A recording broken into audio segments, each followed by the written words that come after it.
என் குலத்திற்கே கேவலம். கணக்கு பிள்ளை டப்பாக்கரையா, அது என்னன்னு போய் பாரு. இரு, நானும் வர்றேன்.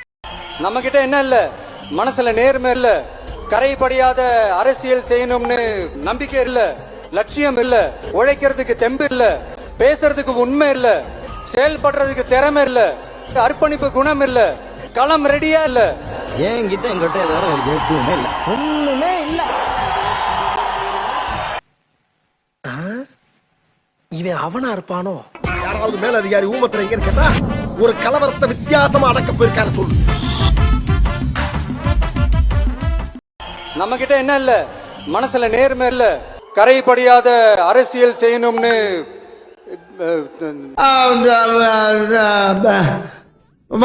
இப்ப நான் என்ன உங்கள்ட்ட சொல்றது? தேவையில்லாத ஐடியாலாம் கொடுத்துட்டு நம்மளை இறக்கி விட்டு படிக்க பாக்குறானே. இவங்கிட்ட போய் நான் என்னத்த பேசுவேன்? ஒரு ஷார்ட் அண்ட் ஸ்வீட்டா சொல்லிட்டாரு, அவ்வளவுதான். அடுத்த வருஷம் நாம தான். அந்த கொச்சக்கரை எடுத்துடா, இவ்வளவு மரத்துல கட்டி வச்சு அடிச்சு தோலை உரிப்போம். எல்லாத்தையும் ஓட விடுறோம், எஸ்பெஷலி டிஎம்கே. அடுத்த எலெக்ஷன்ல உன்னை மந்திரியாக்கி காமிக்கிறமா காமிக்கலையான்னு வந்து பாரு. எல்லாத்தையும் ஓட விடுறோம், எஸ்பெஷலி டிஎம்கே. யார் சார் வரு? இவரு தெரியல. இவரு தெரியலையே. இவர்தான் பிரிட்டிஷ் இளவரசர் சார்லஸ். இவன் ஒரு கஸ்டமரா? இவனே சட்டம் போட மாட்டான், இவன் கூட செலவுக்கு போட போறான். இவன் ஒரு கஸ்டமர், இது ஒரு கன்சர்ன். கொண்டாடா, இந்தாங்க போடாதயா. ஓட விடுறோம். அது யாரோ? நம்ம செக்யூரிட்டி. பிச்சைக்காரனுக்கு செக்யூரிட்டி பிச்சைக்காரன. யூனிஃபார்ம் ரொம்ப பிரமாதம். அண்ணா சம்பந்தமா ஒரு கோட் கொடுத்திருந்தாரு. என்ன கோட் கொடுத்திருந்தாரு? அண்ணா குறித்து ஒரு என்ன சொல்லியிருந்தாரு?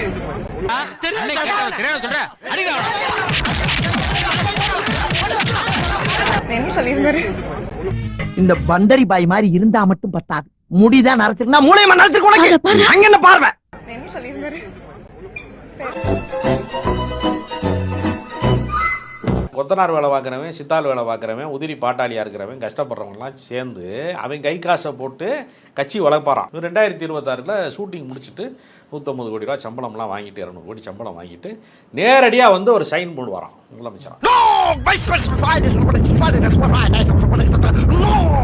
அழகா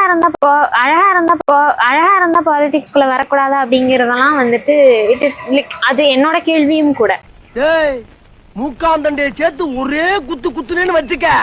ஏன் வரக்கூடாது அப்படிங்கிறது, இங்க வர்றது மக்கள் பணி செய்யறதுக்காக. அழகா இருக்கிற பொண்ணுங்க மக்கள் பணி செய்ய மாட்டாங்க அப்படிங்கிற கருத்தும் கிடையாது. அழகா இருந்தா மக்கள் பணி செய்யக்கூடாதுங்கிறதும் கிடையாது. அழகா இருக்கிற பொண்ணுங்க ரொம்ப அடக்கம் இல்ல, அவசரப்படாத. ஊருக்குள்ள 2 பேர் பைத்தியக்காரன்னு சொல்லியிருக்கான், ஒன்னொன்னா பாப்போம். சோ மனசுதான், லைக் மக்களுக்காக பப்ளிக் சர்வீஸ் பண்ண வரோம் அப்படின்னா anyone can come. வந்தது பெண்ணா வானவில் தானா, பூமியிலே பூப்பறிக்கும் தேவதை தானா. உனக்கு இருந்தாலும் வெளித்தர ரொம்ப ஜாஸ்திப்பா. என்னன்னு தெரியல, பட் ஷியர் இப்ப ரீச் ஆகலனாலும் நல்லது பண்ணிட்டே இருந்தா, மக்கள் பணி பண்ணிட்டே இருந்தா கண்டிப்பா they will get reach. Sir, தளபதிக்கு மட்டும் தான் வெறித்தனமான ரசிகர்களை பாத்திருப்பீங்க. வாட்டர்மெலன் ஸ்டாரோட ரசிகர்களை பாத்திருக்கீங்களா? வெறித்தனமா. அவன் மட்டும் என் கல்ல மாட்டான், வெட்டாம விட மாட்டேன். ஏன்னா அண்ணா இனிஷியலா வந்தபோது நானுமே இனிஷியலா வந்தபோது I didn't get a reach all. என்ன நீ ட்ரை பண்றா? நீ பழனிக்கே பால் காவடி எடுத்தாலும் ஊர் அடி நகராது. எனக்குமே ரீச் கிடைக்கல. நெகட்டிவிட்டி, நான் ஃபர்ஸ்ட் போட்ட போஸ்டுக்கெல்லாம் பயங்கரமான they throw on me a lot of negativity. நீ இங்க வந்த உன்னை நைட்டோட நைட்டா வந்து கொலை பண்ணிருப்ப, பொளச்சு போய் சொல்லன்னு விட்டு. அப்போ அதெல்லாம் கிராஸ் பண்ணி தான் வந்தோம். அப்படிங்கும்போது இங்க நிறைய பேர் அந்த நெகட்டிவிட்டிக்கு பயந்தே இருக்காங்க, இனிஷியல் நெகட்டிவிட்டிக்கு பயந்துருக்காங்க. அதை கடந்துட்டோம்னா கடந்துடலாம் அப்படின்னு சொல்லிட்டு.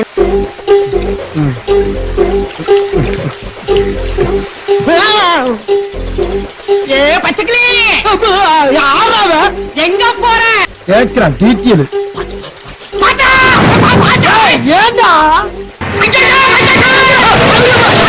நானும் இனிஷியல் நெகட்டிவிட்டியை கண்டு அழுது ரொம்ப அப்செட் ஆன காலங்கள்லாம் உண்டு.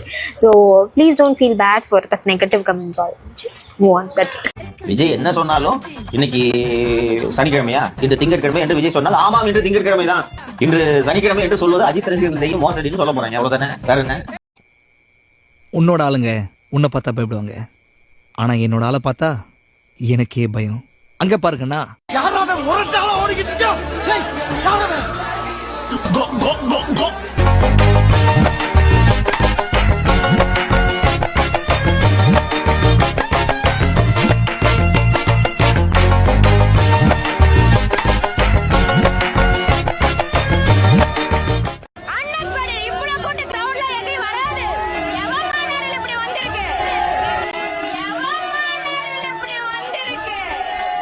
ரொம்ப கோவமா இருக்கே நீ. அதிகப்படுத்துறீங்களா? ஊர் வர வரைக்கும் வரல எடுக்க கூடாது. மிக மிக முக்கியமான ஒரு சிறப்பு காணொளி LED திரையில் பார்க்கலாம் வாங்க. தமிழக வெற்றி கழகத்துக்கும் டிவிகே தலைவர் விஜய் அவர்களுக்கும் ஒரு பெரிய வரவேற்பு இருக்கிறத நான் கண்கூடா பாக்குறேன். நான் கொள்கை பரப்பு செயலாளர் என்பதால சொல்லல, இந்த 4 நூற்றாண்டு கால அனுபவம் இருக்கிறதால சொல்றேன். இந்த 7 கோடி தமிழர்களுக்கு ஒரு சிக்கல் வந்தால், அவர்களுடைய சுயமரியாதைக்கு ஒரு பிணக்கு வந்தால், ஒரு துன்பம் வந்தால், துயர் வந்தால், அதில் இருந்து அவர்களை மீட்கப் போவது யார், காக்கப் போவது யார், அந்த துன்பத்தை போக்கப் போவது யார்? 2 ஆண்டுகளுக்கு முன்பு அது ஆளுநர் மாளிகையில் முத்துவேல், கருணாநிதி, ஸ்டாலின் ஆகிய நான் என்று வந்தது. என்னடா இன்னும் ஒரு பேச்சுக்குப்பா? இல்ல தண்ணி கிண்ணி போட்டிருக்கியா? ஏன் இப்படி பேச்ச மாத்தி மாத்தி பேச? தப்புனா தப்புன்னு கால் அவுட் பண்றதுக்கு ஒரு குறைந்தபட்ச மனதைரியமும் அறமும் வேணும். ஊட்டச்சத்து குறைபாடால் இந்த குழந்தைகள் யாருமே கஷ்டப்படக்கூடாது என்று காலை உணவு திட்டத்தை கொண்டு வந்து இந்த பள்ளிக்கூடங்களை எல்லாம் உயர்த்திருக்கோமே. இந்த சமகால தமிழுக்கு கிடைத்த பெருமை இல்லையா? இது மன்னராட்சி தான், இது மன்னராட்சி தான், இது மன்னராட்சி தான். 7 கோடி தமிழர்களினுடைய முதல்வரே, 2 கோடி உடன்பிறப்புகளினுடைய தலைவரே, முத்தமிழ் அறிஞர் டாக்டர் கலைஞர் அவர்களுடைய புதல்வரே, இன்னும் 100 ஆண்டு காலம் நீங்கள் வாழ்க வாழ்க வாழ்க என உங்களுக்கு தாலாட்டு வாழ்த்துக்களை சொல்லிக் கொள்கிறேன். அதிகாரத்தில் இல்லாத போது முற்போக்கு, அதிகாரம் கையில் வந்த பிறகு பிற்போக்குனா இது அந்த ரைமிங்ல இன்னொரு வார்த்தை தான் இருக்கும். ஷூதாண்டா ரீபோக்கு, ஆனா நான் பொறம்போக்குடா. நானே பெரிய நடிகன், என்கிட்ட நடிச்சு காட்டியா?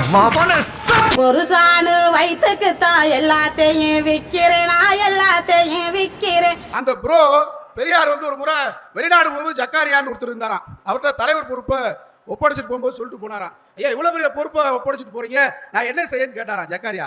அப்ப ஐயா சொன்னாரா, ஹிந்து பத்திரிக்கை வாங்கி படி, அவன் எதை ஆதரிச்சு எழுதுறானோ அதெல்லாம் எதிர்த்து சொல்லு, அவன் எதை எதிர்த்து எழுதுறானோ அதெல்லாம் வாழ்த்து, இதான் சுருக்கம்னு சொன்னாராம்.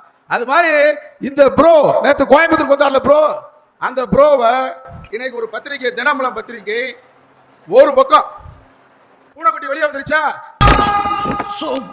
சொன்ன மாதிரி நடந்துச்சுடா. தினமலம் யாரை ஆதரிக்கிறானோ அவன் பிஜேபி RSS வந்துருச்சா ஒரு பக்கம். அப்ப ப்ரோ நீங்க யாரை இப்ப இந்த பொண்ணு உங்களை கூப்பிட்டுச்சுங்களே, அந்த மாதிரி நாளைக்கு ஊரே உங்களை.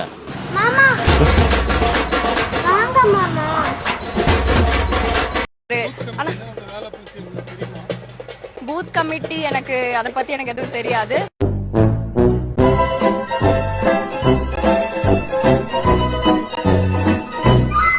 நீங்களே கேட்டு பதில் சொல்லுங்க. இதை மட்டும் சொல்லுங்க, இவங்க கட்சியில இப்ப பதவிகளை பெறுவதற்கு பல லட்சம் ரூபாய் லஞ்சம் கொடுக்குறோம், அது தலைமைக்கு போது, தலைமைன்னு யாருன்னு தெரியலன்னு அவங்க கட்சி நிர்வாகிகள் சொன்னாங்கல்ல. உள்ளுக்குள்ள உறுத்தல பொறம்போ அப்படின்னு உங்க மனசாட்சி உங்களை பார்த்து கேள்வி கேட்காத மிஸ்டர் பார்சாரதி. அந்த தலைமை யார்? விஜயா, புசியா? ஒரு நிமிஷம் தண்ணி முடிச்சிடலாம். நீங்க இதெல்லாம் வந்து அவதூறு கருத்தா பார்க்க முடியாது. ஏன்னா அவங்க கட்சி குறிப்பிடர்கள் ஒன்றே எல்லாம் முடிச்சிடலாம். ஒரே ஒரு வார்த்தை தான். வாரிசு நடிகர் விஜய் அவர்கள் அந்த பணத்தை பெற்றாரா அல்லது புசி ஆனந்த் பெற்றாரான்னு சொல்லுங்க. இல்ல இல்ல இல்ல இல்ல மன்னர் குடும்பத்தின் பிரதிநிதியா வந்திருக்க அண்ணன் வந்து வாரிசு நடிகர்ங்கிறாரு. அப்படின்னா உதயநிதி அவர்கள் வந்து துணை நடிகரா? உழைப்பால் வார்த்தை கிடையாது.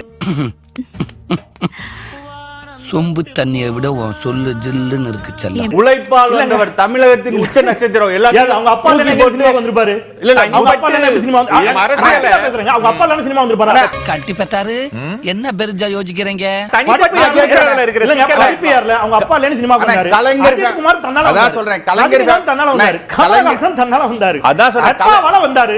இது ஏன் சட்டை இல்ல, நான் போட்டிருந்தது வெள்ளை சட்டை, போய் எடுத்துட்டு வா. வெள்ளை சட்டை தான் தம்பி, உங்களை அடிச்சதுல சட்டை சவுப்பாயிடுச்சு. ராமராஜ் சட்டைய பழைய ராமராஜன் சட்டையா ஆக்கிட்டானே. எஸ்.ஏ. சந்திரசேகர் இல்லனா இவர் நடிகரா இருக்க மாட்டாரு. எஸ்.ஏ. சந்திரசேகர் இல்லனா இவர் நடிகரா இருக்க மாட்டாரு. டேய், என்ன ஒரு இங்கிலீஷ் கான்வென்ட்ல சேர்த்திருந்தேனா இன்னைக்கு வாழ்க்கை எங்கெங்கயோ போயிருக்கும்டா. கேவலம் இப்படி அரசியல் பண்ணி பொழைக்கக்கூடிய புரோக்கர் தொல்லை கொண்டாந்து விட்டேடா. இதுக்கெல்லாம் யாரா காரணம்? யாரா காரணம்? வருஷத்துல எப்படி நீங்க எம்எல்ஏ இதுல உள்ள சிக்கலை நான் சொல்லிடுறேன். நான் சொல்றேன். மக்கள் ஓட்டு போட்டாங்க. இத கேட்ட மாப்பிள மனசு என்ன பாடுபடு? ஆளக்கூடாது மாப்பு. மக்கள் இல்ல மக்கள் ஓட்டு போட்டாங்க. நான் என்ன சொல்றேன், ஒரு நிமிஷம், ஒரே ஒரு நிமிஷம் தம்பி, நிதானமா பேச, நான் பேசுறேன் ஒரு நிமிஷம். நான் தனிப்பட்டு போறது இல்ல இல்ல, நான் ஏன் சொல்றேன் விஜய், ஏன் நான் கான்செப்ட் பேசவே காரணம் இருக்கு. ஒரு நிமிஷம், ஒரே ஒரு வார்த்தை தான். ஆஹா, வளைய விரிக்கிறான், வம்பளுக்குறானே. வாயை கொடுத்து வாயில உன்னோட ஊர் வச்சிருக்காரா சாமி? நான் முதல் சுற்றுலையும் பொறுமையா இருந்தேன், மன்னராட்சி என்று சொல்லிக்கிற பொழுது நீங்களும் குறுக்கிட்டீங்க. நான் என்ன சொல்றேன், மக்களால் தேர்ந்தெடுக்கப்பட்ட ஒரு அரசை நீங்க ஊழல் குற்றச்சாட்டு வைங்க, மற்ற எல்லாம் வைங்க, அதெல்லாம் உங்களுக்கு உரிமை இருக்கு, நம்ம மறுக்கலாம். மக்களால் வாக்களித்து தேர்ந்தெடுக்கப்பட்டு முதலமைச்சரான ஒருவரை எம்எல்ஏவான ஒருவரை மக்கள் ஓட்டு போடாம கலைஞர் இறந்த உடனே அந்த நாட்கால போய் உட்கார்ந்தார் அவரு. ஐயா, நான் அந்த ஊருக்காரங்கிட்டையும் பொண்டாட்டிட்டையும் வேற பாடிசா சொல்லி வச்சிருக்கப்பா. அந்த மரியாதையை கேவலப்படுத்தி என்னை தெருவுல நார் அடிச்சிடாதப்பா. இல்ல அப்படி இல்ல, அதுக்கு மக்களிடம் நான் சொல்லிட்டேன். ஏறுங்க ஒரு நிமிஷம். அப்படின்னா நான் ஐயா வராரு, வண்டியில ஏறாரு. நான் சொல்றேன், இருப்பதிலேயே இந்தியாவில் அதிகமான வாரிசு அரசியல்வாதிகள் இருக்கக்கூடிய கட்சி பாஜக. கரெக்டா கட்டுவிட்டா. இனிமேல் இங்க நிக்க போறாரா சாமி? ஹலோ மிஸ்டர் சதாம் ஹுசேன், இல்லங்க. சதாம் ஹுசேனா எவன் சொன்னா? எங்க ஆத்தாருக்கு பேரை வைக்கல